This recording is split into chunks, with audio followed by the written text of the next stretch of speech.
ఏవైతే ప్రజల్ని ఇబ్బంది పెట్టే చట్టాలన్నీ సమీక్ష చేస్తాం, ఇర్రెలవెంట్ తీసేస్తాం.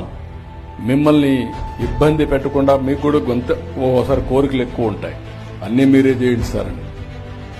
అల్లావుద్దీన్ అద్భుత దీపం ఉంటే అన్నీ చేస్తాను. కానీ నేను సంపద సృష్టించాలి, ఆదాయం పెంచాలి. పెంచిన ఆదాయం నేను చెప్పిన ప్రకారం సంక్షేమ కార్యక్రమాలు సూపర్ 6కి ఇవ్వాలి.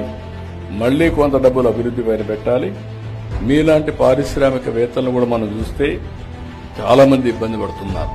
పౌల్ట్రీ ఇబ్బందుల్లో ఉంది, టెక్స్టైల్ ఇబ్బందుల్లో ఉంది, చాలా ఇండస్ట్రీస్ అన్ని ఇబ్బందుల్లో ఉన్నాయి.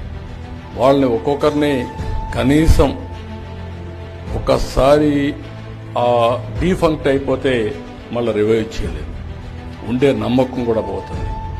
దానికి ఏ విధంగా చేయాలనో అన్ని ఇండస్ట్రీస్ని ఆలోచిస్తున్నా, అవి కూడా రివైవ్ చేస్తామని చెప్పి కూడా నేను మీకు తెలియజేస్తూ, డైరీ షెడ్స్కి ఎక్కడైతే విలేజ్ లెవెల్లో ప్రాపర్టీ ట్యాక్స్ కానీ హౌస్ ట్యాక్స్ కానీ ఇస్తే అవన్నీ ఇమ్మీడియట్ గా రద్దు చేస్తామని చెప్పి కూడా ఈ సభాముఖంగా మీకు అందరికీ హామీ ఇస్తున్నా.